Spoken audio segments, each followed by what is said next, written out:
on KGW News. A wildfire grows in northeastern Oregon. What's making it so difficult to attack? And a look at fire danger in our area. Plus, yeah, it didn't knock me off my feet. Yeah, it wasn't too crazy, you know. It was just like a shake of the building. did you feel it? A 3.9 magnitude earthquake near Mount Hood activates the new Shake Alert early warning system. It's Sunday, June 6th, and on this day in 1931, aviator Amelia Earhart lifted herself from the cockpit of her airplane after completing a transcontinental flight in Oakland, California. Your news starts now.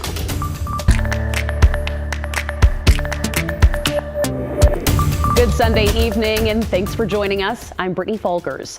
Mount Hood got a pretty good jolt last night with an earthquake strong enough for some people all the way in Portland to feel it.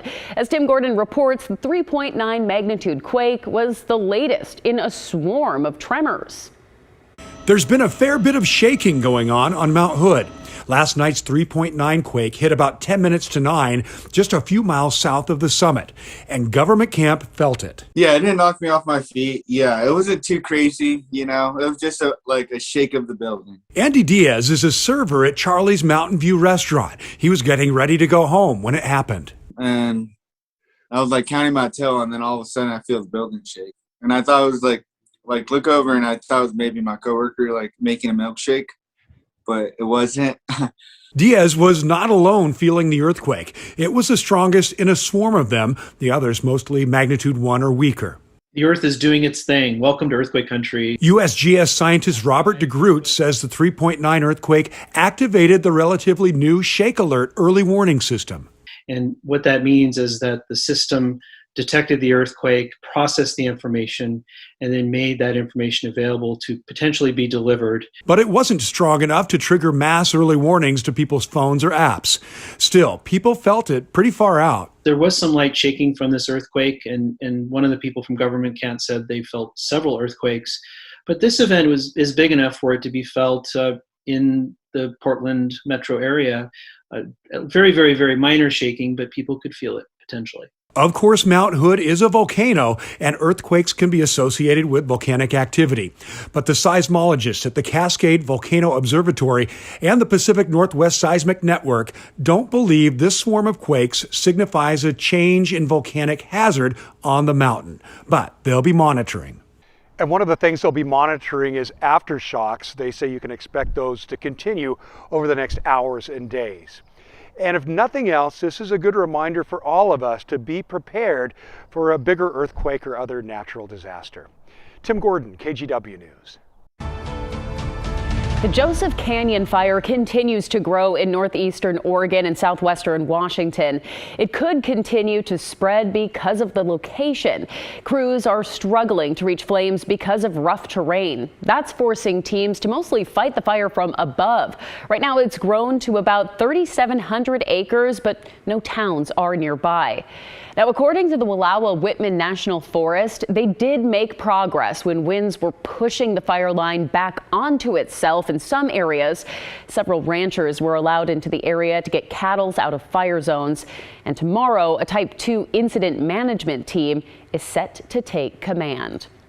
So let's get a check in on those conditions out there. We are seeing some gray skies and some raindrops here, Joe, but fire season, it has arrived. Yeah, it's been here the last couple of weeks, and unfortunately those folks over in the east side of the mountains aren't going to be seeing much in terms of precipitation over the next couple of days. Meanwhile, west side of the mountains, we'll be seeing a little bit out there the rest of your Sunday night and into early morning tomorrow as well. As we look at the satellite and radar, if you throw out southwest Washington and along the northern part of the Oregon coast, that's where a brunt of the rainfall is going to be over the next couple of hours. We'll zoom in. You can see Portland is starting to see a little bit of those showers move through, but if you're south of the metro area, down in Salem, Corvallis, Eugene, you're not going to be seeing anything with this low pressure system. We'll zoom out a little bit. This is that counterclockwise circulation that's moving on shore right now. Picking up a little bit some thunderstorms well offshore. There's a chance some places along the Washington or the Oregon coast could be seeing some thunderstorms develop. If that's the case, you could be seeing some heavier downpours heading into the later later part of your Sunday night. Right now, we're looking at a temperature of 53 degrees. Winds are kind of calm right now, but at one point, just about an hour ago, I showed Brittany this camera, and it showed a tighter shot of the Aquina Bay Bridge, and it was really shaking along that bridge with winds up around 20 miles per hour. We'll still see some breezy conditions at times heading into the later part of tonight, but looking into 10, 11 o'clock, we'll be kind of done with the showers along the coast, and then heading in the early morning hours, those showers will taper off. And Monday is going to be mainly dry, but I am tracking more showers heading into the later part of the work week. I'll talk more about that in just a few minutes. All right, Joe, thank you. Police in Oregon City are asking for your help to find a missing teen. They're looking for Haley Smith, seen here. She was last seen at her home in Oregon City yesterday. She's 4'11", 140 pounds, with hazel eyes, brown hair, and a hoop-style nose ring. She was seen wearing a tan and brown sweatshirt. If you know where she is or if you do see her, please call 911. A person is facing numerous charges after allegedly robbing a downtown department store and assaulting security and police. Officers were called to an area near Pioneer Square last night and were told along the way that the person was breaking and stealing items. The suspect was threatening to shoot a security guard who caught them stealing, and they tipped over at least 2 large metal and glass displays. That led to a report of an active shooter. When police arrived, the person was gone. No shots were fired. The suspect was later located near Northwest 9th and Washington. Police say the suspect punched an officer and began to run, but they were tased and taken into custody. All right, we're giving you a look behind the scenes. KGW getting a big upgrade here, and we want to make sure that you're in on the benefits. Galen Etlin takes us to the tower where your signal reaches you. On this gray June weekend, a chopper ascends. About 1,000 feet up to the top of metal spires on Northwest Skyline Road in Portland. On Saturday, crew members and a pilot helped disassemble and remove 2 giant antennas. Yes, those are people working up there.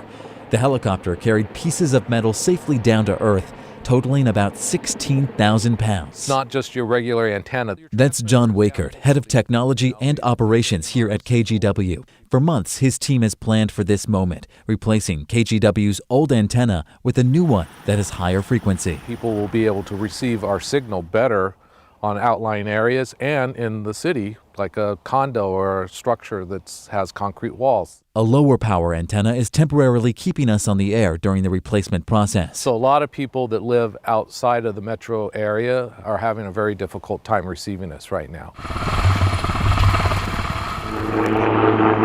But on Sunday, the chopper took off with the new antenna. The new one going up is a little lighter. It's around 6,000 pounds, but it's still 50 feet tall.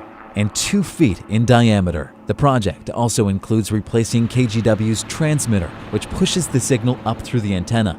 Crews need another few weeks to string cable and make adjustments, so that means your signal may go out for a few hours here and there as we reduce power levels. And it's mostly because of the safety of the tower crew. The goal is to launch a new signal on June 28th. The only thing you'll need to do is rescan your TV for channels, and we'll still be Channel 8. The specialized crew and equipment are not cheap. This project costs millions. But for John Wakert, who started working in TV in the 80s, the goal is clear. What about it speaks to you?